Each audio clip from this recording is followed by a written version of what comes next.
John Gray. A pleasure. Thank you for spending some time with me today. And I'm at your conference, which is amazing. Amazing thing you put together. Thank you. Yeah, John Gray, no relation. Everyone keeps on asking me, "Oh, is it your dad?" Which is quite funny. That's even so funny for me to hear. Is it your dad? I feel like I'm 35. You know? Yeah. So, well, thank you very much for coming over the pond and speaking at the summit. It's a real honor to have you here. Happy to be here. Yeah, and as Dave Asprey, the Father of Biohacking, says, you are the original biohacker. And obviously we've met before, and I know your work very well, as do pretty much everyone in my life, and everyone here as well. It's like my sister-in-law yesterday just couldn't believe she spent some time with you. She was I want to say they don't know my most recent work. So many people know men are from Mars, women are from Venus, but it's the culture has changed. So some of our insights for having lasting love, great sex, passion, romance, all that stuff, we need to have new insights. Yeah, Beyond Mars and Venus. Beyond Mars and Venus is the new book, yeah. So, okay, well, we'll come on to that in a minute. So, I mean, how would you define what it is you do specifically? Like for the people the very rare person that doesn't know who you are. Real simple is that we live in a culture that says men and women should be equal. And equal doesn't mean sameness. So what's happened today is that as women have become more independent, which is great, they often lose touch with their feminine qualities. So I help define femininity and masculinity. So when a woman is unhappy, 90% of the time it's because she's not generating enough feminine energy. What does that mean? And actually it's biological, it's hormonal. At certain times of the month, it means how to generate more estrogen through your relationships and how to generate more progesterone by doing what you want to do. And that's appropriate to different times in her cycle. For men, it's more about understanding what are the symptoms when your testosterone is turning into estrogen, because estrogen too much causes men's testosterone to go down. And that's how to increase masculine energy, how to increase feminine energy. That then creates more attraction and stimulation in the relationship. So that's what I'm doing. My commitment is to teach people how to create more love in their life, which then is supported by biology. So I'm really into all the nutritional hacking as well. That's why he says I'm the original hacker. I've been telling people, for 30 years, you've got to have these relationship skills, but then you have to have also the extra nutrition, because our life is draining us. The poor food, the stress levels deplete us of important nutrients that if we add to ourselves, we can now perform at a higher level. But not from the perspective of taking a drug, which does it for you, but providing what you need to appropriately respond to the right behaviors for you at that time of the month, so to speak, or that time of the day for a man. That's perfect. I mean, my next question, and I'm going to go off a little bit with this, but it's like, how do you think this fits into the health optimization mindset? But I would like to ask the man himself, or say to the man himself, is how I think before asking you, if I may. Because one of the things that distinctly was very interesting for me in having such a strong psychological background is that how not everyone, but many people seem to say, oh, she just doesn't understand me, or I just don't understand her, and the communication is like that. Now, the communication within relationships, because of the Mars-Venus mindset and why, and I think the book is incredible, obviously, for doing that, and having good relationships equals better hormone balances and a better life, which means better health.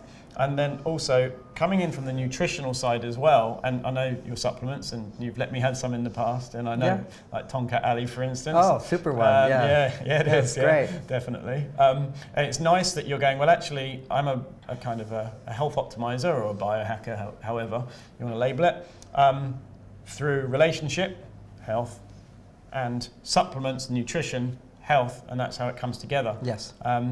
So, I mean, you would agree with that, I guess? Oh, totally. We have a huge epidemic of ADHD issues for men and women. For women, it shows up as feeling overwhelmed. They're just making more male hormones than female hormones. And for men, it turns into inability to delay gratification. They need new stimulation again and again. And both of these things are promoted through social media by seeing comparing, and my favorite quote I've heard, it wasn't even mine, comparison is the thief of happiness. Is, we're always rushing for something more, and we don't know how to find it within ourselves. So I'm really a teacher of meditation. I teach relationship, I teach nutrition, and I teach how to be selfless. Service is the answer to everything. But you've got to be full to give unconditionally. Well, actually, I want to remind you of a quote that you once told me when we first met, actually, which has stuck with me ever since, and I've actually said it to my team in building this conference. It's like, a lack of planning on your part doesn't constitute an emergency on mine. Well done. We have it at our office, because everybody calls with an emergency. Say, wait a second, this is your issue, not ours. Some of the guys are like in the heat of the moment have gone, no, this isn't the right way to do it, Tim, jump. No, hang on a minute. Let's plan, let's roll this out, and then we can have an amazing event. So it's stuck with me since we met. Another one recently that's been in my mind is you can choose between perfection or happiness. It's a choice. And people who are not happy want things to be different, want things to be better. And there's nothing wrong with wanting things to be better, but it shouldn't be at the cost of your happiness. And ironically speaking, just those two terms is, I want to do the best is your male side, and I want to be happy is your female side. So you'll find when women are out of balance, they're not satisfied. They always want change, never good enough. I have to do this, I have to do this. It's the symptoms of being too far on the male side. And for men, they prioritize happiness often. They just kind of go, I just want to do what I want to do, and I'm going to play games, I'm going to be on the video, I'm going to do the porn, I'm going to do all these things, makes me feel good. But what they don't realize is the most powerful biohack, and I'm going to talk about today, is men ejaculating. When men ejaculate more than once a week, they're losing the nutrition their brain needs. Literally, you're losing the zinc, which is the most important thing to make testosterone. But energetically, it's a huge loss of energy. There's so much energy in sperm to make a life. When you can learn to have sex regularly without always releasing your sperm. This is transformational. Well, these guys behind the camera have just gone, oh crap, that's you porn off the radar for me. Oh, absolutely. Porn is like one of the most... As with me, It's a deadly thing to the male psyche. It's like giving you cocaine. It's giving you cocaine, or giving you chocolate chip cookies. You just want more and more. But we now know, with thousands of testimonials I've been talking about for 25 years, the biology of it is such that when you have an ejaculation due to fantasy or newness, which is not real, okay, this is someone who pretends to love you, or this is someone who's digital, what happens is your level of dopamine will be much higher than a real woman could ever provide. And like cocaine, if you were to take cocaine, then suddenly just take sugar, then vegetables, which is normal stimulation, is not as pleasing as before. So it's very hard to maintain the passion with a woman and to be turned on to her, wake up every morning with an erection because she's next to you. That's real life, as opposed to you get your erection with a fantasy, you lose your ability to feel that male power of wanting to give. Well, it's funny because, again, going back to when we first met, and I know we met a few times, but it was really one of the things that stuck in my mind, and I'm sure with everyone that's watching this now, it's personal, too much information maybe, but when you wake up in the morning, you go, yeah, that's a good one. It's like, that means my testosterone's good. Thanks, John Gray. Yeah, that's been in my mind ever since. Not linking the two things, of course. But before we move on to my next couple of questions, is one thing that really is, again, distinct for me in your work, which I'd love the watcher or listener to hear, is that when people say, like, I've said this to a few people, and some feminists go, ooh, like this. It's like, but I think men that are in the working have higher testosterone. This is one of the things that you told me.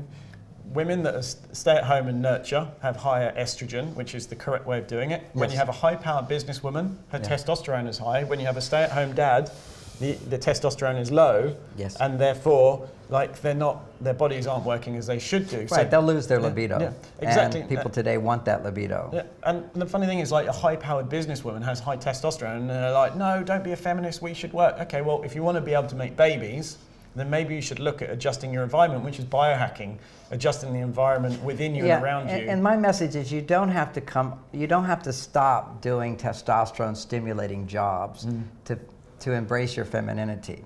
This is the beautiful thing about it. If she's a policewoman doing dangerous work, for example, or running a company, anything that has to do with risk and danger, emergency, time restrictions, that stimulates testosterone. That's a good thing for men. it's a good thing for women if they also anticipate going home to a relationship which is loving, that supports her in specific ways that I've outlined that help her to reconnect with her more vulnerable, sensitive, emotional side. The problem with that is when you're in the work world as an executive, you're constantly diminishing your female feelings to the extent you don't even feel them. So you say to your wife, how are you feeling? She says, I got this to do, I got this to do, I got this to do. And she can't even connect with those emotions of vulnerability, which then can open her up to experiencing higher levels of orgasm, which is so, so important if you want to make love. You know, everybody wants to have a loving relationship, a passionate relationship. Then you need to make love. Sex is to make love. It's the only person I get naked with, who I share everything with. That just awakens all this energy inside of us. If you put it in the spiritual context, you know, some beautiful phrases, let go and let God. Well, let go means let go of the persona of I'm wearing these clothes, I'm wearing this outfit, I have to be a certain way, I have to hide myself. When you don't have to hide anything and you can be totally naked with somebody, physically is the way we used to be, now to be physically and emotionally naked. And that's what women need to do to get back to their female side. It's the most powerful way to get back to their female side. And also mentally naked, which is to be able to express your point of view without making somebody else's point of view wrong. See, in America, you can see it so much, maybe here too, that if you're a Republican, you can't hear a Democrat. If you're a Democrat, you can't hear a Republican. There's just no peace between different points of view. We've lost the ability we polarize so much that we cannot stand another point of view to take the time to understand and disagree without being upset. We require everything my way, and that's this instant gratification society is I want it now, I want it now. I don't have the space to allow someone to be different. And that ultimately is what allows couples, if women know how to come back to their female and men know how to come back to their masculine, then they can create this distance that will always create a coming together, a desire to come together. Yep. But if they go reversal, there's no desire to come together. Awesome. What would you say was the best quick win for optimizing your health? If there's one thing and you could say, it's this, the first thing that comes to your mind, what would it be? Fasting. Fasting. Yeah, it's the best way. And then your diet in terms of not eating so much. I only eat one meal a day, and that's it. Awesome. Okay, that's perfect. I didn't expect that one, but that's great. And I would say also the supplement lithium orotate. Without a doubt, it's so cheap. And you can't buy it here, can you, in England? I don't know. I get yours. You guys hook me up with it. It's awesome. I've been taking it. Also, I don't know that we can ship to Europe anymore, but in England, because they have all these rules now. But if you have a friend in America, they can order stuff, and the friend can send it. My office can't send it. They'll stop it.